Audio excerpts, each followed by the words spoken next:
É leiga. Desapareceu? Desapareceu o PowerPoint? Que não é o Tá, PowerPoint, né? O PDF ainda está aí aparecendo? tá. Tá? Certo. Então, vamos lá. Eu vou minimizar aqui para poder ir passando. Aí, aí. Bem-vindo, Yuri. Yuri chegando. Acho que o Yuri é a primeira aula que ele assiste online total. Ó, Né? gente. Vamos lá. Eu vou diminuir um pouquinho aqui, porque senão eu não consigo tomar a tela todinha. Então, tá dando para ver grande? Normal? Tá. Tá? Então, vamos nós. Gente, é o seguinte. Nossa aula de hoje é sobre decadência. Então, na aula passada a gente falou de prescrição. Então, lembrando, eu vou até voltar aqui depois só para vocês terem uma lembrança, já que passou um final de semana, né? E pode ser que tenha se esquecido, né? Então, lembrando que a prescrição, ela está relacionada ao decurso do tempo, aliada à inércia do titular de um direito. Então, quando a gente fala o direito não socorre aos que dormem, se aplica tanto à prescrição quanto à decadência. Ou seja, é você deixar que o tempo que vai fluir, que vai passar, que ele atue contra você, contra um direito que você tem. Então, por isso que quando a gente diz o direito não socorre aos que dormem, é porque a inércia da pessoa pode fazer com que ela se prejudique na possibilidade de exigir o cumprimento de uma obrigação, no caso da prescrição. E em relação à decadência, a gente vai ver também que o direito não socorre aos que dormem, porque a falta de ação, a inércia do titular do direito vai fazer com que ele perca o próprio direito. Tá? Então, a gente vai entender como é que isso funciona. Lembrando que a prescrição está lá nos artigos 189 ao 206, os prazos prescricionais estão no 205 e no 206. Né? A característica da prescrição, né, dentro das características, é fazer com que as relações se consolidem e que, portanto, as pessoas não fiquem submetidas a incertezas em decorrência da possibilidade de cobrança de uma obrigação para todo sempre. Então, em algum momento, ela vai se desvencilhar dessa obrigação, de cumprir essa obrigação a que ela está vinculada, e a outra parte, né, não vai ter a possibilidade, não vai ter meios suficientes para obrigá-la a cumprir essa obrigação. Ela vai poder acionar na justiça, mas não vai poder exigir que a outra parte faça. Ei, meu povo, vocês estão me escutando? Vocês estão... Sim, professora. Sim, professora. Pronto, é porque assim, aqui tá, aparece aqui como se na minha fotinha aqui, o microfone tivesse fechado, sabe? Aí por isso que agora eu fiquei com medo quando eu vi aqui. Eu vou mexer aqui numa coisa e vocês me dizem se muda alguma coisa. E aí, estão escutando? Estão escutando? Normal. Normal? Então pronto, então vamos para frente. Bom, então, na prescrição a gente tem hoje a perda não mais de um direito de ação, como definia Cláudio Velar, mas a perda da pretensão, que é a capacidade de exigir de alguém o cumprimento de uma obrigação. Então, pelo Código Civil de 2002, a prescrição é um modo pelo qual se extingue a pretensão, né? Então, pela inércia do titular, em decorrência da inércia do titular, durante um determinado período de tempo. Bom, então, a tese de hoje é a tese da prescrição, da pretensão e não mais da prescrição da ação. Por quê? Porque quem prescreve é a exigibilidade, não o direito o subjetivo público abstrato. O direito de ação está previsto lá na Constituição e a gente tem à disposição para qualquer, vamos chamar assim, violação que a gente supor, né? Se a gente supuser que houve uma violação a um direito nosso, a gente tem o direito de ação para nos amparar.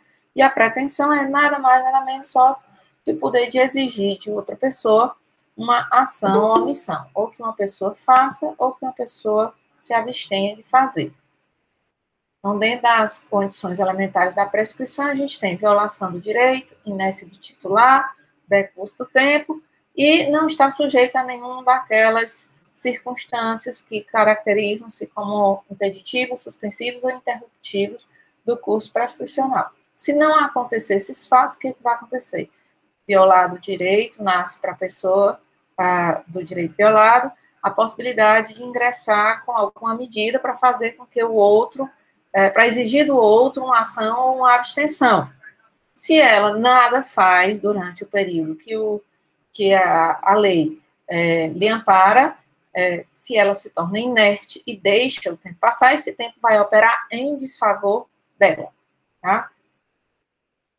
Os prazos a gente já sabe, regra geral, prazo de 10 anos, está lá no 205 e só vai se aplicar se a situação vivenciada não estiver previsto no artigo 206, nas regras especiais que variam de 1 a 5 anos, né? Então, está lá no 206, com algumas circunstâncias relacionadas algumas hipóteses relacionadas a prescrição de algumas pretensões, se a sua pretensão não tiver encaixada naqueles do 206, aplica-se a regra do prazo supletivo de 10 anos, né, do artigo 205. Gente, espera aí que eu vou tirar uma foto aqui, vocês não sabem como tá lindo esse monte de gente aqui. Aqui, olhando aqui, não vão se embora não, eu vou tirar logo a foto de vocês aqui. Nem que seja só da...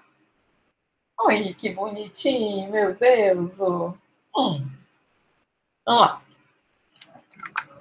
É bom que aí fica mais fácil. É engraçado, ó. Dessa vez está dando para ver o nome de vocês tudo assim. Posta lá no grupo. Vou já postar. Posta logo para poder... Manda no grupo depois a foto. Vou mandar sim. Então vamos nós aqui. Que tá gravando para quem for escutar depois não ficar. É para ver se ele fica só conversando. Vamos lá. Então, lembrando que quando a gente fala na prescrição, o marco do início do prazo prescricional é o momento da violação do direito. A violação do direito de alguém nasce a partir daquele momento, começa a fluir a partir daquele momento o prazo prescricional. Quer dizer, é o prazo que você tem para tomar as medidas cabíveis, as medidas judiciais cabíveis. E se você não fizer, né, se você deixar esse prazo passar, então, posteriormente, você não vai ter a possibilidade de exigir o cumprimento daquela obrigação, né? Então, portanto, o início da prescrição se dá a partir da violação de um direito. Tem que ter havido a violação do direito. Alguém tem que ter violado o direito de outra pessoa para começar a fluir o prazo prescricional. Por que eu estou batendo nisso? Porque esse é um dos pontos que diferencia da decadência. Então, eu estou relembrando para vocês isso, para quando eu vou falar da decadência, vocês fazerem esse contraponto, né? Então, existem algumas pretensões que, mesmo que o tempo passe, elas não vão perder a sua força, a sua exigibilidade, a sua possibilidade de você exigir de alguém que ela realize aquela ação ou aquela omissão, tá? Aquela abstenção. Então, a lei também diz quais são as circunstâncias. Qual é o caso mais, vamos dizer assim, mais fácil da gente entender de pretensão imprescritível? O absolutamente incapaz. Né? O absolutamente incapaz, nada corre contra ele. Tudo é a favor dele. Se for para o tempo passar a favor dele, o tempo vai passar. Se for para o tempo parar a favor dele, o tempo vai parar, entendeu? Então, é esse o ponto, né? Mas existem outras pretensões também prescritíveis. Dentro das causas impeditivas e suspensivas, a gente tem que, quando você se encaixa naquela situação, seja de uma relação de confiança, seja de uma relação de subordinação, como, por exemplo, os ascendentes em relação aos descendentes, os tutelados em relação aos tutores, né? Seja uma relação de matrimônio, né, como os cônjuges, não há necessidade de a pessoa ficar preocupada na perda da sua pretensão pelo decurso do tempo. Por quê? Porque esse reloginho do decurso do tempo não vai andar, né? Esse tempo não vai fluir, o tempo vai passar, mas o prazo não vai fluir. Então, portanto, quando não existe mais aquela relação de ascendência e descendência, de subordinação, de responsabilidade ou de casamento, aí sim os prazos começam a correr novamente, né? Ou então até iniciam a correr se eles nunca tiverem iniciado.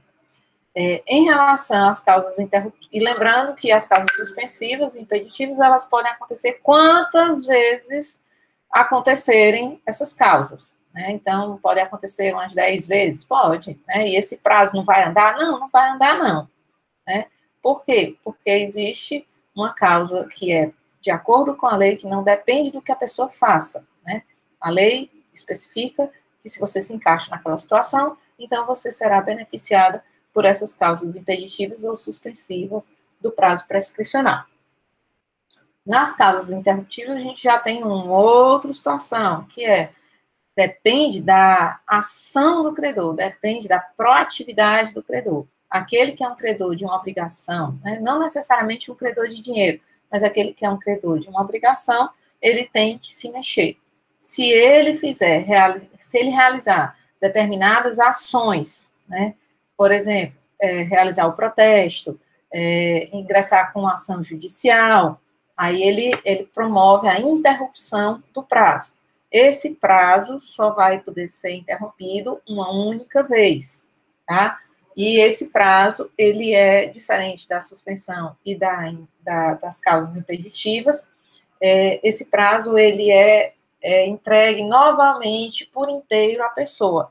Nas causas impeditivas e suspensivas, você usa o prazo que já fluiu, né? Você abate o prazo que já fluiu e só tem um prazo que ainda falta terminar para fluir, tá? Vamos lá. Lembrando que se você cumpre uma obrigação que você não tinha mais que cumprir, porque já havia prescrito, né? Então, se você cumpre voluntariamente, isso configura renúncia à prescrição, e essa renúncia significa que a pessoa do credor vai se beneficiar disso, e você, como devedor, ainda que você tenha renunciado equivocadamente, sem saber, né, você não vai poder exigir a devolução, né, por exemplo, né, quando se trata do pagamento de uma dívida, né, exigir a devolução do credor. Bom, então, de acordo com o que a gente já viu aí de prescrição, a gente agora já está apto para entrar em decadência. Então, decadência está lá no 207 ao 211, né? Professora, Diz. eu até tinha perguntado, mas deixa eu fazer logo a pergunta aqui. É o seguinte, eu pensei assim, se a pessoa ela entra com uma ação que sabe que é prescrita contra outra pessoa, isso gera o direito da parte requerer a ação de reparação de danos? Porque, não. tipo assim, não? Mas não, sabe por quê? Porque o direito de ação é um direito que quando você entra com processo contra outra pessoa, você está exercendo um direito regularmente reconhecido. Se o direito de ação está lá na Constituição e diz que se você se sentir violado, incomodado por alguma outra pessoa, pela ação, pela conduta de alguma outra pessoa, você pode exigir. Então, eu quero cobrar. Posso cobrar? Posso. Aí vai ser aquela história. Eu vou cobrar, mas eu posso não conseguir levar. Mas aí também vem aquela outra história. O não eu já tenho. Eu tenho que buscar o sim. Vai que o meu devedor é uma pessoa honesta, é uma pessoa que moralmente se sente obrigado e ele cumpre espontaneamente a obrigação. Né? Então, o que a gente tem? A gente tem que a pessoa tem o direito de processar, assim como lá nos negócios jurídicos, se eu chegar para alguém e disser assim, olha, se você não assinar esse negócio, eu vou lhe processar. Isso não configura coação, porque é o exercício regular de um direito reconhecido. Utilizar-se do direito de ação está relacionado a um direito reconhecido. Do mesmo jeito, se mesmo a dívida estando prescrita, eu vou lá e ingresso com ação judicial contra o outro, tentando obter o pagamento, é um direito que me assiste. Mas, do outro lado, está a prescrição, vamos dizer assim, beneficiando o devedor e ele vai poder alegar a prescrição e dizer, olha, eu não paguei, né, a dívida existe e eu não vou pagar porque eu não tenho mais obrigação, porque prescreveu. Então, o fato de alguém ingressar na justiça lhe cobrando alguma coisa prescrita não significa que ele esteja querendo uma coisa indevida. O outro problema que a gente tem é quando alguém, por exemplo, paga uma conta e é cobrada novamente dessa conta. Aí a gente tem uma outra circunstância, né, que é você está sendo indevidamente cobrado, você está sendo indevidamente importunado. Aí poderia, numa outra circunstância aí, né, dependendo do tipo de cobrança, aquela cobrança que vai além do normal, né? Então, vamos pensar, eu paguei minha conta, mas o meu credor, ele vai no meu trabalho, ele me telefona 50 vezes por dia, ele deixa recado com todas as pessoas do meu trabalho, com todas as pessoas que moram na minha casa, ele fica me expondo e eu já paguei. Aí, nesse caso aí, a gente tem uma outra circunstância que autorizaria uma indenização, né, por essa cobrança. Agora, não cabe indenização por você manejar uma ação judicial buscando o cumprimento de uma obrigação que já prescreveu. Certo? Deu para entender? Ok? Então, vamos lá. Sim, eu sim. Então, vamos lá. Bom, então, em relação à decadência, a gente tem o seguinte, né? Previsto no 207 ao 211. Como é a definição de decadência? Né? Decadência, ela é definida pela perda do próprio direito. E a perda desse direito acontece porque, da mesma forma como na prescrição, há o decurso do prazo. Então, alguém perde um direito porque deixou o tempo passar e não fez nada a respeito. Ah, mas professor, agora não entendi mais nada, porque prescrição e decadência agora ficou igual. Não, presta atenção. Num, eu perco o próprio direito. Na outra, eu perco a possibilidade de cobrar de alguém, de usando das ferramentas legais, cobrar de alguém, exigir de alguém o cumprimento de uma obrigação. Então, essa perda do direito da decadência, né, ela também vai decorrer da inércia, ela também vai decorrer do tempo operando em desfavor do titular desse direito. Mas aí começa a afastar a prescrição da decadência quando a gente percebe a origem da decadência e a origem da prescrição.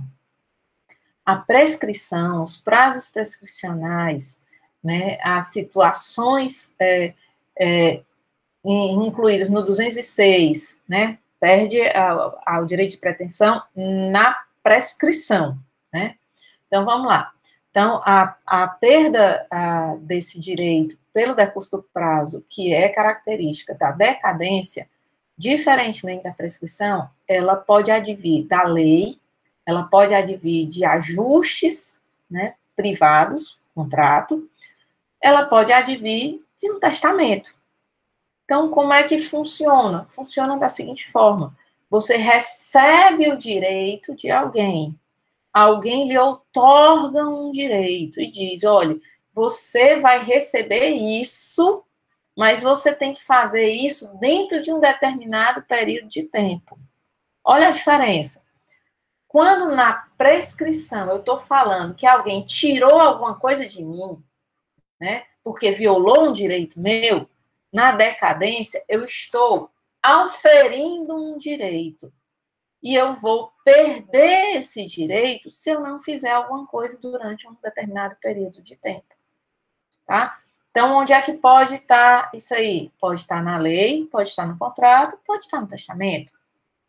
Então, quando a gente fala o direito é outorgado para ser exercido dentro de um determinado prazo, né? E se ele não é exercido, extingue-se, significa não tem ninguém retirando um direito meu. Sou eu que não estou fazendo o que eu tenho que fazer para permanecer com esse direito. Então, que direito é esse? Né? Esse direito é chamado de direito potestativo. Tá? Então, o direito potestativo é aquele que não precisa de uma concordância, de uma anuência de outra pessoa, né? Só diz respeito a mim, só eu que declaro essa vontade, e eu posso, de certa forma, com essa minha manifestação de vontade, eu posso envolver outra pessoa, tá? A gente vai ter, por exemplo, na anulação de casamento. Quem é que pode pedir anulação de casamento? Qualquer um dos cônjuges. E se o outro não quiser, não faz a menor diferença. Por quê? Porque é um direito potestativo, tá? Um direito que não depende da concordância nem da anuência do outro cônjuge. Então, eu posso entrar na justiça e pedir anulação do casamento? Posso. A partir de quando? A partir do casamento. Então, é claro que eu vou alegar os motivos, né, da anulação desse casamento. Eu tenho prazo para pedir a anulação do casamento? Tenho. Por quê? Porque vai depender de ter surgido um fato que me faz querer anular o casamento. E esse fato pode vir lá do começo, de quando eu não manifestei minha vontade no casamento. Por exemplo, eu fui casar, estava bêbada e eu não sabia o que eu estava dizendo, e aí eu não sabia se eu queria casar com aquela pessoa, e aí eu acabei casando. Então, a partir de quando eu posso pedir anulação do casamento? A partir do casamento. A partir do momento em que esse motivo, né, surge. Eu casei com uma pessoa mediante coação. A pessoa estava lá dizendo que ia matar o meu pai, a minha mãe, se eu não casasse com ela. A partir de quando eu posso anular esse casamento? Do mesmo jeito que os negócios jurídicos, eu vou poder anular esse casamento quando essa coação cessar. A partir de quando? A partir do momento que a coação cessar, eu tenho o prazo de 4 anos para anular o casamento. Mas aí eu deixei passar esses 4 anos. Aí eu digo, aí babou, acabou-se. Acabou-se. Vai poder anular? Vai não. Por quê? Porque perdeu a oportunidade. Então, a decadência, ela está mais relacionada à perda de uma oportunidade, de manter um direito, né, do que propriamente de você ser prejudicado por outra pessoa. Então, quando a gente fala, por exemplo, no pacto de retrovenda, o que diabo é pacto de retrovenda? Gente, o contrato tem de todo jeito. Então, vamos dizer que eu vou comprar uma casa. Aí o dono da casa está me vendendo a casa e ele diz assim, olha, eu vou lhe vender essa casa porque realmente estou precisando de dinheiro, estou com as dívidas aí. Mas a gente vai fazer, junto com essa compra e venda, um pacto de retrovenda. E esse pacto de retrovenda diz que eu vou ter 2 anos para recomprar a casa que eu estou lhe vendendo. Aí a outra pessoa aceita. Ok, tudo ajustado. As duas pessoas, de um lado e do outro, concordaram com a compra e venda e com esse pacto acessório aí de retrovenda. O que diz esse pacto de retrovenda? Que o vendedor, que está vendendo a casa agora, tem 2 anos para recomprar a casa da pessoa para quem ele vendeu. O que é que nós temos aí? Nós temos um prazo para a pessoa exercer o direito dela de recomprar a casa, independente da outra parte querer ou não vender. Porque no pacto de retrovenda já fica ajustado. Você fica sabendo, ciente, que se eu quiser recomprar, eu vou poder recomprar e você não vai poder se opor. Você concorda com isso? Concordo. Ok. Então, temos um pacto de retrovenda. Passou o primeiro ano, eu não recomprei a casa. Passou o segundo ano, eu não recomprei a casa. Com 4 anos, eu chego para a pessoa lá, né, a pessoa que comprou a minha casa, e digo, olha, é o seguinte, agora eu quero comprar a casa, agora eu vou comprar a casa. Aí ele diz, não, amigo, você perdeu a oportunidade de comprar, de recomprar, né, sem precisar da minha concordância, né, bastava você pagar o dinheiro que você receberia o bem de volta. Então, você perdeu essa oportunidade quando você não fez a requisição da recompra dentro do prazo de 2 anos. Então, a pessoa perdeu a oportunidade de recomprar sem precisar que o outro queira ou não queira. Depois desse prazo de 2 anos, como é que ele faz para recomprar esse imóvel?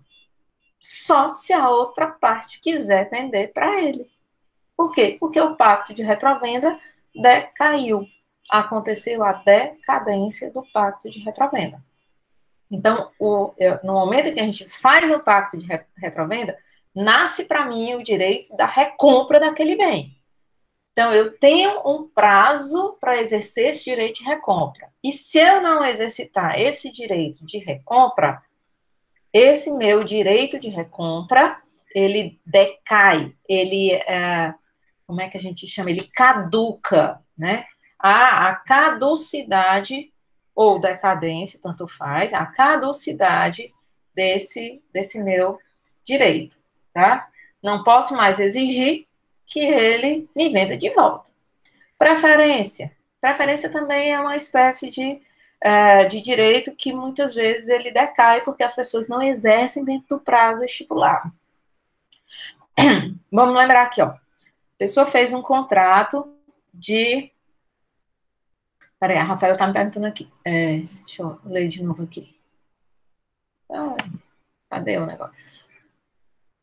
Ó, a Rafaela estava me perguntando aqui. Quando o casamento é anulado, os bens adquiridos após o casamento em comunhão parcial fica como? Se o casamento for anulado, o regime de bens vigora até a sentença, tá certo? Então, até a sentença, que antes do casamento ser anulado, o regime de comunhão parcial, comunhão universal, que seja, ele vigora até a sentença. Quando ele é anulado, aí você tem o seguinte, o juiz considera que como se não tivesse acontecido esse casamento. E aí você vai observar, né, o juiz vai observar o que foi adquirido por esforço comum, o que foi adquirido porque veio de uma herança. Então, tudo isso vai ser analisado para saber o resultado da divisão dos bens após a anulação do casamento. A finalidade primordial da anulação do casamento é retornar ao estado anterior, como se esse casamento nunca tivesse acontecido. Então, a depender do que tenha acontecido durante a vigência desse casamento, antes de ser anulado, o juiz pode determinar que seja aplicado o regime de bens, o juiz pode determinar que não seja aplicado o regime de bens. Então, vamos dizer que durante o período do casamento, vamos dizer, 4 anos, que a pessoa deu entrada no pedido de anulação depois de 4 anos. Durante esse período de 4 anos, o casal participou, cada um participou com os seus recursos próprios. Então, acabou amealhando um patrimônio que claramente tem como se comprovar que um e o outro tiveram esforços comuns, esforços financeiros comuns. Mas o regime de bens era de separação, o regime de bens era de comunhão total. Aí o juiz vai avaliar, para que não haja prejuízo para ninguém, né, como foi essa composição desse patrimônio. Era comunhão universal de bens. Aí, no meio desse comunhão universal de bens, a pessoa recebeu uma herança. Aí, o casamento foi anulado. Aí, o juiz vai avaliar se existe alguém para ser indenizado, se existe alguém que precisa ter o seu patrimônio recomposto. Então, a questão é, o regime de bens vai ser analisado de acordo com as circunstâncias de cada um. Porque se a gente for aplicar a regra de que o casamento anulado retorna ao estado anterior, tudo o que aconteceu, a gente vai chegar no chamado enriquecimento ilícito. Que o enriquecimento ilícito, ele tem a outra face da moeda, que é o empobrecimento injusto. Se uma pessoa está adquirindo bens que não faz jus, outra pessoa está empobrecendo, porque os seus bens estão indo para essa que está enriquecendo. Se a gente for observar também em relação à filiação, temos o seguinte, durante o casamento, os filhos registrados por um dos cônjuges é filho do outro cônjuge também. Se esse casamento for anulado, teoricamente, os filhos registrados por um só, né, precisariam passar por uma investigação de paternidade para restabelecer a paternidade em relação ao outro, que foi quem não foi ao cartório registrar. Então, tudo isso é muito avaliado para evitar enriquecimento ilícito, né, e evitar consequências que não dizem respeito propriamente ao casamento, né, já que existem presunções que decorrem do casamento. Vamos voltando aqui para o nosso. Bom, então, em relação à definição, a gente já... Assim, direito de preferência, lembrando, né? Preferência a gente vê muito em contratos de aluguel. O inquilino, o locatário, ele tem a preferência para comprar o imóvel quando o dono do imóvel vai vender. Né? Então, o dono do imóvel vai vender, ele faz uma cartinha para o inquilino e oferece, diz, olha, eu estou lhe oferecendo, eu vou vender o meu imóvel, você tem preferência por ser um inquilino, e eu vou lhe dar 30 dias para você me dizer se você quer ou se você não quer comprar o meu imóvel e eu estou vendendo por 100 mil reais. E nessas condições XYZ. Aí a gente pergunta, quanto tempo tem o inquilino para dizer para o proprietário da casa que ele aluga, né, que quer comprar o imóvel? Ele tem 30 dias. E se ele deixar passar esses 30 dias e não der a resposta? Se ele deixar passar os 30 dias, ele não tem mais a preferência. Ele perdeu o direito de preferência. Então, aí a gente volta. Há uma violação do direito quando se fala de decadência? Não, não há violação do direito. Há um direito que foi outorgado a alguém, que essa pessoa vai ter um determinado prazo para exercer esse direito, mas se ela não exercer, ela não vai poder manter esse direito. Esse direito vai se esvair pelos dedos, ó, vai-se embora, né? Então, a decadência já começa a se afastar da prescrição, né, quando ela não se baseia por violação de direito. Então, na prescrição, a gente tem inércia do titular do direito, transcurso do tempo, mas tem uma violação de um direito. Na decadência, há um direito potestativo, é chamado de direito potestativo, aquele que independe de aceitação, colaboração de outra parte para que você possa exercê-lo, e que não foi exercido por opção do titular. Então, esse titular deixou o tempo passar, nada fez, não foi proativo no sentido de querer manter esse direito, e ele acaba perdendo este direito, porque ele deixa o prazo, né, escoar.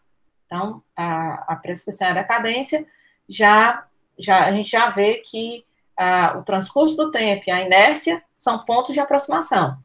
Mas o tipo de direito da prescrição e o tipo de direito da decadência não são os mesmos tipos de direito, tá?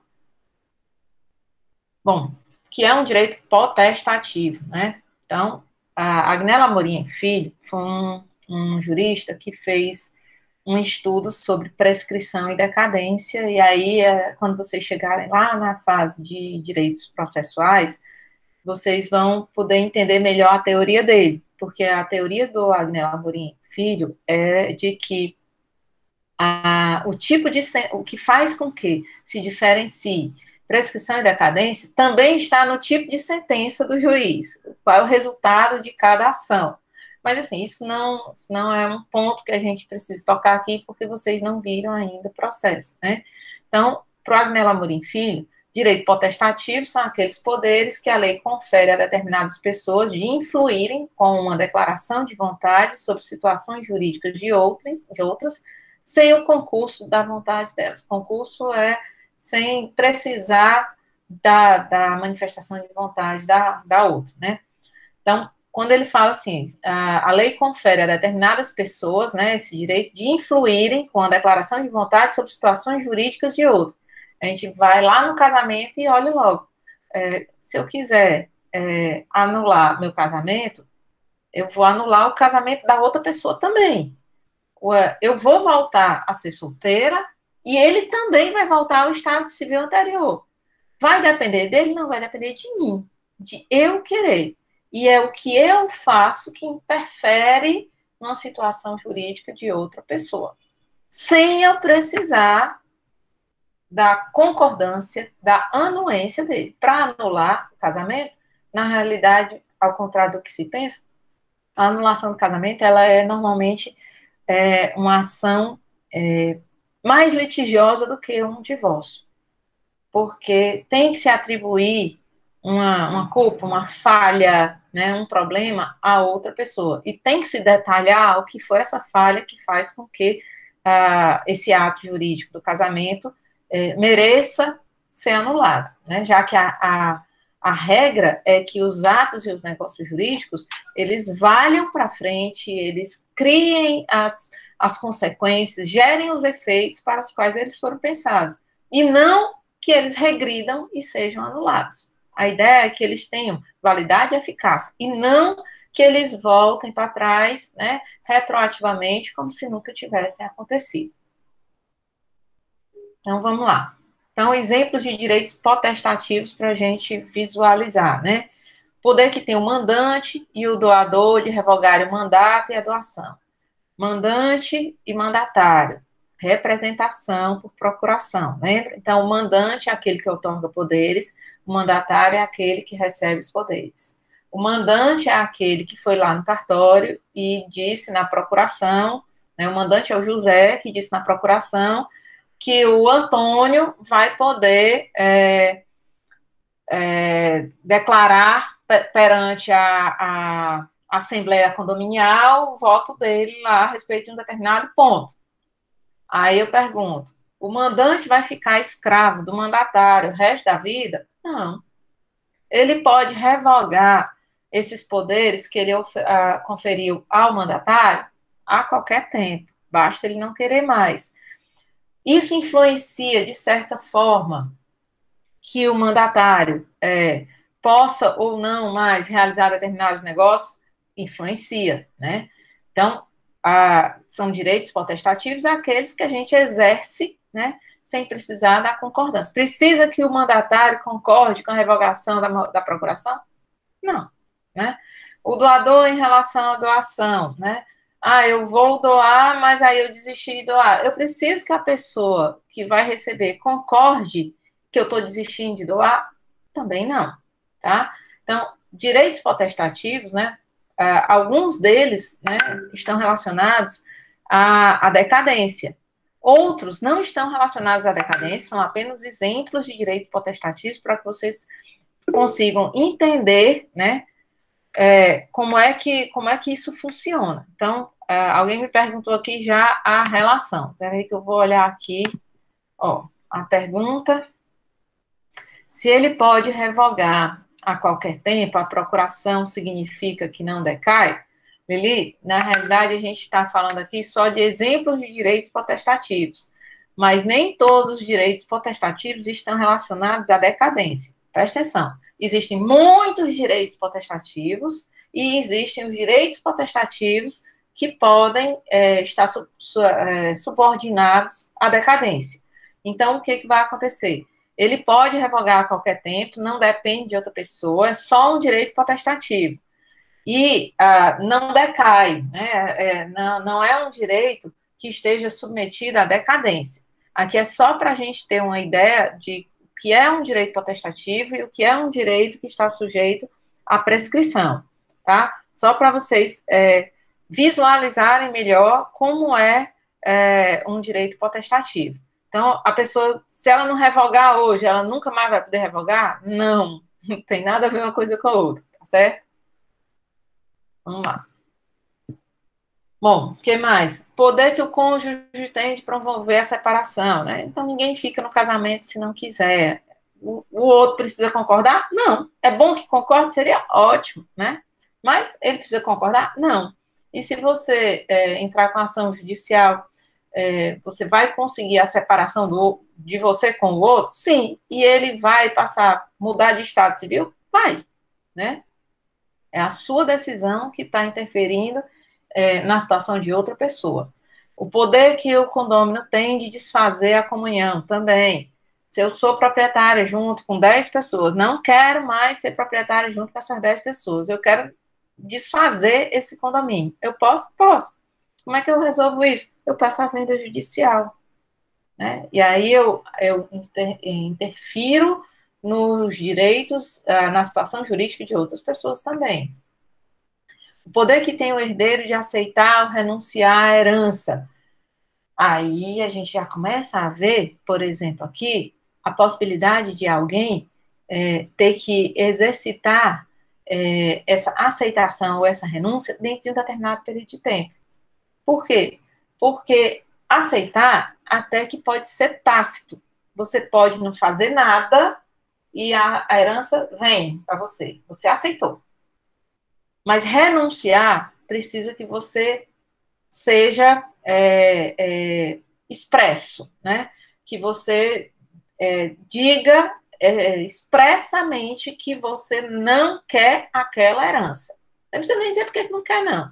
Mas você precisa manifestar o seu desinteresse por essa herança. Não é só ficar calado. Se você ficar calado, significa aceitação, tá?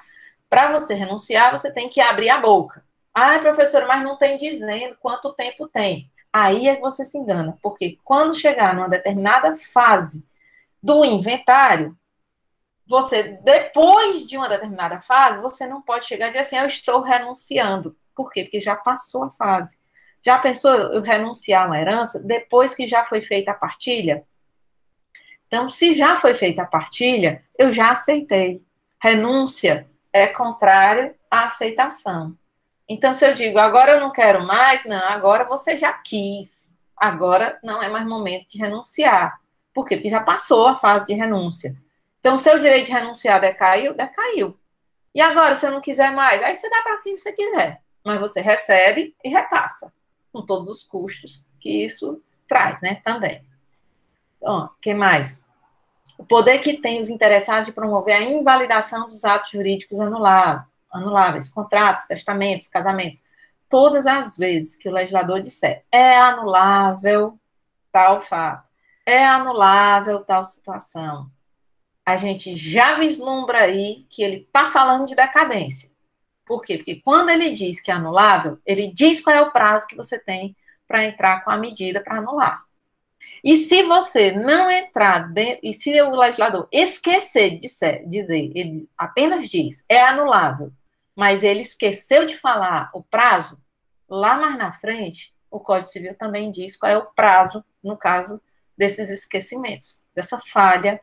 Aí ele diz quanto tempo se tem para anular algo, um ato, um negócio jurídico que não tenha sido especificado pela lei.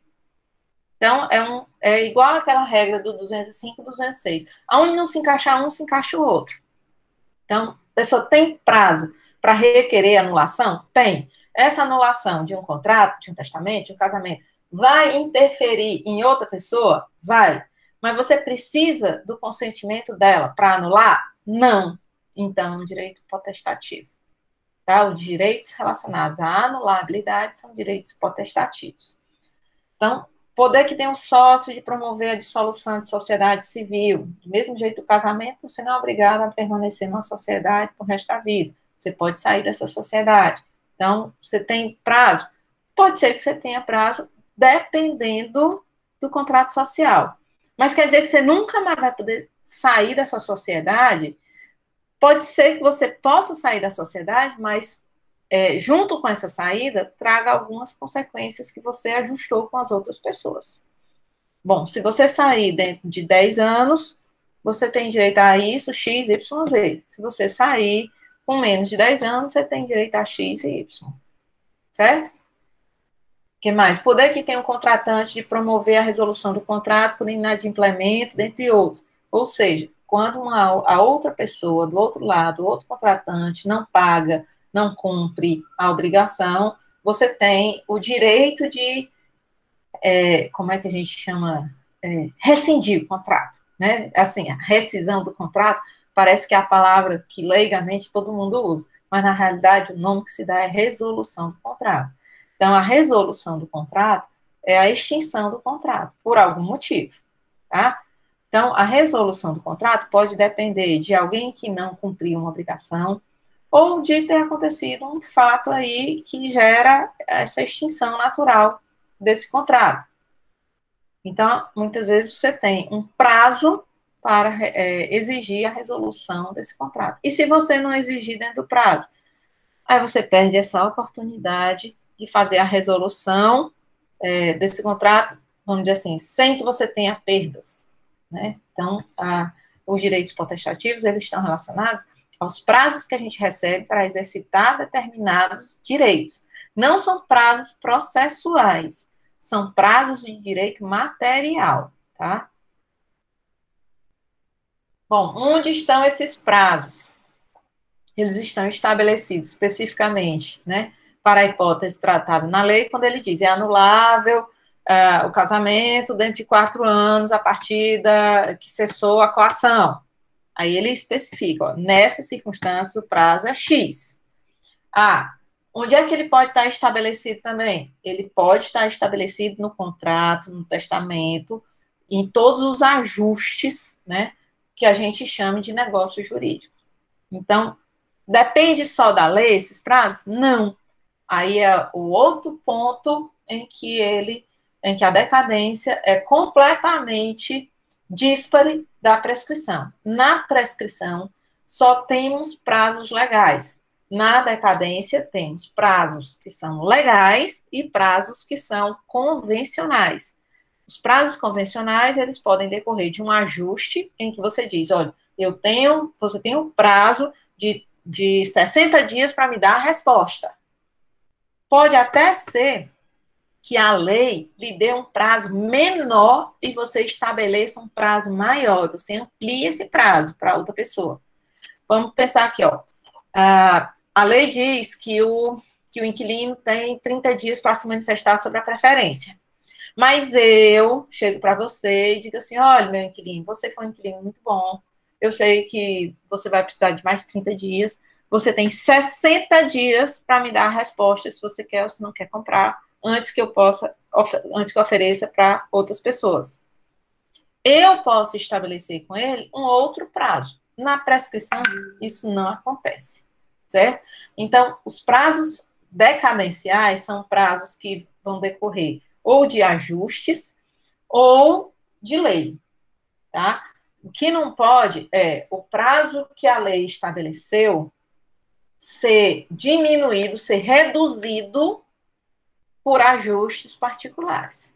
Eles até podem ser ampliados, mas eles não podem ser reduzidos. Outro ponto que, por exemplo, na retrovenda, a gente tem que também olhar se a lei já especifica prazo máximo.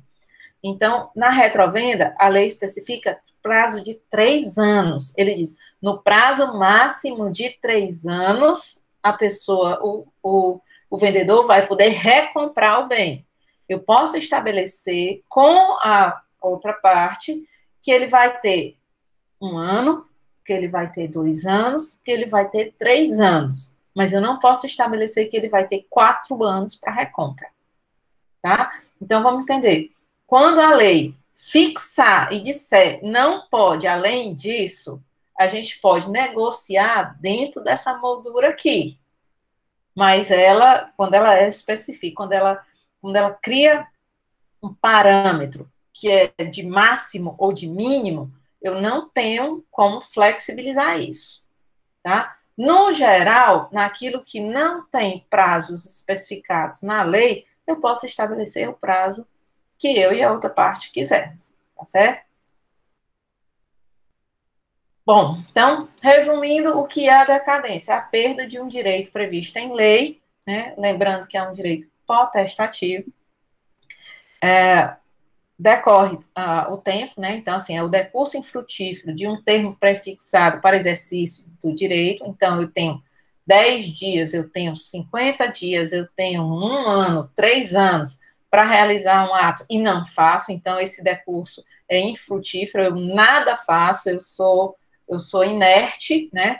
E esse termo prefixado significa um tempo, um prazo que foi estabelecido para você exercitar esse direito. Ocorre quando um direito potestativo, que é um direito chamado sem pretensão, insuscetível de violação, não é exercido, seja ele judicialmente ou extrajudicialmente. Na decadência não há violação de direito, há apenas um prazo para você exercer esse direito e esse prazo não foi observado. Não há previsão no Código Civil de 2002 de suspensão e interrupção de prazo decadencial, somente de prazos prescricionais, mas foi deixada a possibilidade, futuramente, se for inserido por lei alguma hipótese de interrupção de prazo decadencial, essa interrupção já tem lá uma janelinha, né, possibilitando que a lei crie hipótese de interrupção de prazo decadencial. Fazendo um quadro comparativo, a gente tem o seguinte: a prescrição, ela está relacionada à perda da pretensão. A decadência está relacionada à perda de um direito previsto em lei. A pretensão, né, a gente sabe que é a possibilidade de exigir de alguém o cumprimento de uma obrigação. Então, eu perco essa possibilidade de exigir. E acaba que a prescrição, ela é alegada pela pessoa que tinha uma obrigação a cumprir. Então, ela pode ser cobrada, mas ela tem como matéria de defesa a prescrição. Ela vai dizer para o juiz: olha, senhor juiz, antes do senhor julgar qualquer coisa, né, eu vou alegar logo que eu não tenho obrigação nenhuma para cumprir agora, porque esse direito, essa pretensão, ela prescreveu. A pessoa lá foi inerte, deixou o tempo passar e, portanto, prescreveu. Na decadência, a gente tem a perda de um direito previsto em lei, um direito potestativo, aquele que não depende da concordância e da anuência de outra pessoa. O prazo da prescrição começa a fluir no momento em que o direito é violado, né? Então, alguém deixou de me pagar. Quando é que o meu direito é violado? Até o último dia que essa pessoa tinha para me pagar, o meu direito não foi violado. Passou o prazo, o meu direito foi violado. Então, começa a fluir o prazo prescricional para eu correr atrás do meu prejuízo a partir do primeiro dia que a pessoa deixou de cumprir a obrigação. Né? Na decadência, o prazo começa a fluir no momento em que o direito nasce. Então, a hora que alguém contrata comigo e diz: olha, você tem 10 dias para fazer isso, eu tenho 10 dias para exercer meu direito, eu tenho 10 dias para trocar uma mercadoria, eu tenho 10 dias tenho 2 anos para anular um casamento, então começa a partir do momento em que o direito nasce. Não há violação de direito. Na prescrição, o prazo resulta exclusivamente da lei, são prazos legais, não estão sujeitos à alteração por vontade das partes. Vamos diminuir esse prazo prescricional, vamos aumentar esse prazo prescricional. Não pode. Por quê? Porque é um prazo especificamente da lei. Na decadência, a gente tem prazos que podem resultar de prescrição legal, né, da previsão legal, pode resultar do testamento, pode resultar do contrato, né? Lembrando que o contrato é porque são ajustes entre vivos, e o testamento está aí porque é um ajuste de uma pessoa feito em vida para após a morte. Então, vamos pensar aqui. Você vai ter direito à sua herança se em 10 dias você... se em 10 dias você... vamos pensar aqui. Você concluir o seu curso de direito. Vamos dizer que a pessoa está pertinho de terminar. Se você tem 10 dias para concluir, para fazer todas as suas provas. Então, tem um prazo especificado num documento que, após a morte, é que ele vai gerar efeitos. Né? Ele é feito em vida, mas vai gerar efeitos apenas após a morte. E o contrato, ele gera efeitos entre vida, né? Entre vivos.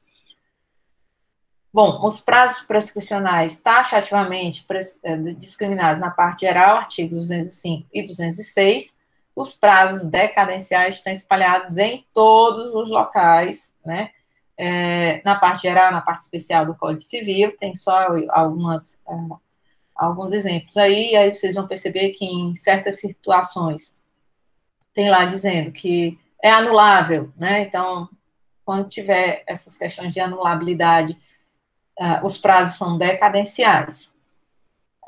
E quando disser também é proibido sob pena de anulação, né? Então, também está lá o prazo decadencial especificado. Se não tiver especificado, aí tem prazo geral de 2 anos, que é previsto na lei para esses chamados esquecimentos, nessas falhas do legislador. Na prescrição, o curso pode ser impedido, suspenso, interrompido, né? Na decadência, não há previsão legal nem de causa interpositiva, nem causa suspensiva. O prazo é fatal, ele começa a correr e ele não para, né? Bom, terminamos decadência, né? E aí, meu povo, quais são as dúvidas aí? A decadência é rápida, hein, professora? É menorzinho, né? E eu vou dizer uma coisa, a gente hoje está muito feliz com decadência, porque decadência e prescrição era um negócio tão esquisito de estudar que vocês não têm noção. Hoje em dia, estudar prescrição e decadência está muito mais fácil, né? Porque o Código Civil, ele deixou mais claras as regras de uma e da outra. Mas o Código de 16, né? Mas eu digo uma coisa, gente, ó, na prática, tem umas horas que a gente bota a mão na cabeça para saber se é prazo prescricional ou se é prazo decadencial. E aí, quando vocês chegarem lá em processo, vocês vão perceber também o seguinte, que dependendo do tipo de sentença do juiz, você pode considerar que aquilo é prazo prescricional ou prazo decadencial, né? Dependendo se a sentença é declarativa, se a sentença é constitutiva. Então, até nisso, né, a gente tem que ficar de olho na prescrição e decadência. Isso aí, sabe aquela história, aquela matéria que diz assim, pro resto da vida de vocês foram apresentados para um negócio que pro resto da vida de vocês vão escutar? É isso aí. Vocês vão escutar em direito tributário, vocês vão escutar em direito penal, vocês vão escutar em todos os direitos processuais civis, vocês vão escutar em direito administrativo. Olha, não existe um negócio que não se fale de prescrição e de decadência. Isso aqui é assim, eu estou dando a primeira gotinha para vocês de prescrição e decadência. O resto da vida de vocês vão usar esses conceitos de prescrição e decadência. Professora, Oi. No caso do absolutamente incapaz, como é que ficaria com relação à decadência? Não tem nada previsto para ele, não. Só tem para prescrição. Mas, assim, o que é que acontece com o absolutamente incapaz? O absolutamente incapaz, ele só vai ter, vamos dizer assim, ele está dentro da prescrição porque há uma violação a um direito dele ou ele violou o direito de outra pessoa. No caso de ter um prazo para exercer um direito, o absolutamente incapaz, ele vai ser representado e o seu representante tem esse prazo para exercer. Aí a gente pergunta, e se esse representante não exercer? Aí a gente tem lá, quando esse absolutamente incapaz se tornar relativamente incapaz, ele vai poder ingressar na justiça contra esse seu representante para cobrar, né, da ação que o representante tinha que ter para proteger o interesse dele e não teve. Então, vejam, a gente tem aqui uma situação de decadência e uma situação de prescrição interligada. O absolutamente incapaz, ele vai perder um direito porque o seu representante não exerceu esse direito a tempo? Vai perder. Mas o que ele pode fazer? Ele pode futuramente, né, sem deixar prescrever, já que ele considera que esse representante violou um direito dele ao permitir esse prejuízo, né, ao admitir esse prejuízo, então ele vai ter prazo para ingressar contra esse representante dele para cobrar por esse prejuízo violação do direito, claro, né? Por esse prejuízo causado pelo seu representante. Então, a gente tem ó, decadência e depois prescrição. É isso aí. O que mais aí, meu povo, que vocês estão com dúvida? Professora, Sim. deixa eu lhe perguntar uma coisa. No caso, a gente disse, né, que nem todos os direitos Potestativos potestativos são partilhas de sofrem decadência. Mas todos os direitos sujeitos à decadência são direitos potestativos? Sim, exatamente. Certo. Entendeu? E a outra coisa, quando a senhora falou aí, a questão da prescrição e decadência ser vista também outros direitos, eu pergunto, a prescrição sim, eu já vi realmente que tem outros, mas a decadência também, por exemplo, vamos supor, tem decadência em direito penal, em direito administrativo? Direito administrativo tem. Direito penal, não sei. Mas tem. Direito penal tem. Mas decadência em direito administrativo tem demais. Demais. Viu? Eu tive até a oportunidade de, recentemente, numa situação vivenciada lá no meu trabalho, né, que a pessoa, ela conseguiu restabelecer um prazo, né, porque a decadência não pode ser restritiva, né, e é possível, sim, a decadência dentro do direito administrativo, viu? É isso aí. Professora, em relação eu lembrei agora, o exemplo que a senhora deu do cachorro da aula passada, eu lembrei agora, se vamos supor que eu tivesse um cachorro e eu dissesse para a pessoa que, ó, esse cachorro aqui, ele não costuma morder, mas ele tem dente, ele pode morder, e a pessoa vai passar a mão e o cachorro morde, eu ainda assim tenho que indenizar? Vamos lá. Existe a parte em que a vítima colabora com o resultado. Então, o que vai acontecer? A priori, você tem que indenizar, certo? Por quê? Porque foi o seu cachorro que causou um prejuízo a outra pessoa. Mas aí tem um outro detalhe, né? O juiz vai ter que avaliar se houve culpa exclusiva da vítima, se houve culpa concorrente da vítima. Como é isso, né? Culpa exclusiva foi a vítima que foi lá e botou a mão no cachorro, o cachorro estava preso e ela foi lá e botou a mão no cachorro e o cachorro mordeu.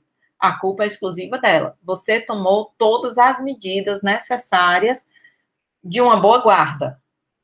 Aí a culpa concorrente, né? A vítima, você disse, olha, não passe por ali mais longe um pouquinho. A pessoa passou, mas não estava longe o suficiente.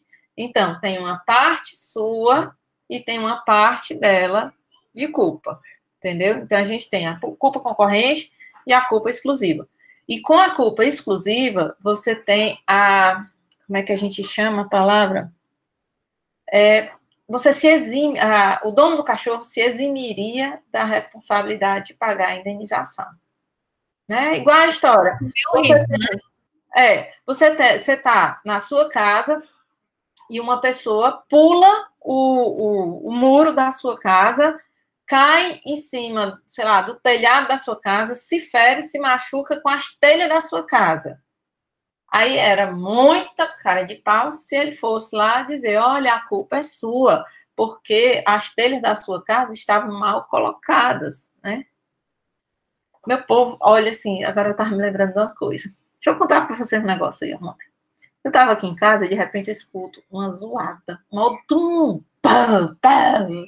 Eu digo, que diabo é isso, meu Deus do céu? Aí descobri que ontem, como foi o primeiro dia de retorno das atividades, foi permitido ao meu vizinho, que o apartamento estava desocupado, que ele pudesse fazer a reforma no apartamento. Ok, né? É o jeito, né? Reforma no apartamento, você tem que conviver com barulho, etc e tal, beleza. Só que o cara estava mudando uns pontos de energia na parede, que é a parede que divide o meu apartamento dele, né? A única parede, que é a minha sala e a sala dele, né? Gente, ele tava com uma marreta, batendo na parede, que eu dizia, meu Deus, vai já derrubar minha televisão. Aí eu fui lá e disse assim, meu senhor, olha, cuidado aí, porque tá tá batendo muito, eu tenho medo de só quebrar minhas coisas, minha parede do outro lado. Não, tá bom. Eu voltei para casa, vim para cá, para onde eu tô, comecei a fazer, pode ir, João Pedro, tranquilo. Comecei a fazer meus trabalhos, porque de repente eu escuto uma zoada de vidro. Aí eu saio correndo para a sala. Meu povo, as batidas eram tão grande, tão forte na parede, que a minha bandeja, que tinha 6 taças de cristal colorido, uma das taças caiu no chão e quebrou. Aí você fica pensando... Aí eu chamei o encarregado lá, né? Aí o rapaz disse assim, mas não sei o quê, a gente tá batendo lá. Eu digo, meu senhor, eu tô dentro da minha casa, que o senhor tá vendo aqui, que vocês estão quebrando as coisas da minha casa, eu dentro da minha casa. Dissesse que as minhas coisas estavam lá. Professor, e detalhe, ele não lhe avisou antes, né, previamente, que ia bater nessa parede e tudo mais. Não. Como as taças eram numa bandeja de vidro, né? Então, assim, elas não tinham... E se fosse outro tipo de bandeja, também tinha caído do mesmo jeito. Eu acho que, na vibração, ela saiu andando, assim, ó. Caiu no chão. Minha taça de cristal. Amarelinha. Agora não tem mais taça amarelinha. Aí você fica... E aí, professora, vai cobrar indenização? Bom, não, rapaz, sabe que uma coisa que eu fico pensando, que dependendo Só o trabalho, né, professor, de cobrar isso.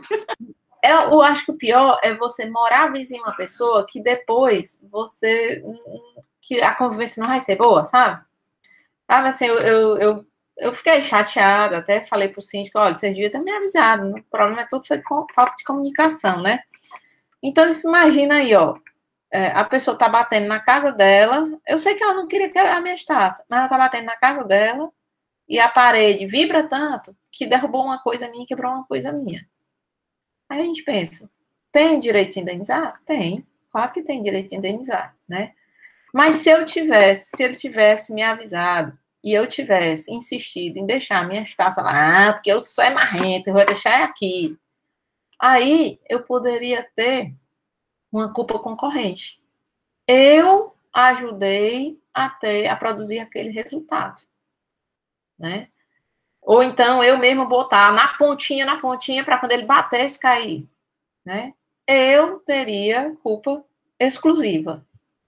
Então, a questão, muitas vezes, é que a gente tem que analisar, no direito penal tem um negócio chamado vitimologia, né? Que é a análise da vítima, do comportamento da vítima, como é que a vítima colaborou para aquele resultado, né? E, às vezes, a gente percebe que as pessoas se colocam em posições, né, de colaboração, né? E o resultado do prejuízo, né, muitas vezes decorreu de uma conduta ou de uma omissiva mesmo da pessoa de não tomar o mínimo cuidado, né? Agora, esperar que o vizinho pense do mesmo jeito, né? De não ficar numa situação chata e tenha a decência de, pelo menos, comprar, nem que não seja de cristal, mas fazer alguma coisa para... Mas eu não sei se ele ficou nem sabendo, não, sabe? Porque, como eu falei com o síndico e falei com o encarregado dele lá. Não sei se o encarregado dele chegou a falar alguma coisa, né? Eu acho o seguinte, né? Deixa para lá, né? É chato, mas é isso mesmo. Infelizmente, vida de quando, se fosse para não ter esses problemas, eu tinha que morar numa casa, aí eu teria outros, né? Aí a gente tem que pensar assim. E, meu povo, parar aqui a gravação. Né? Professora, a senhora vai fazer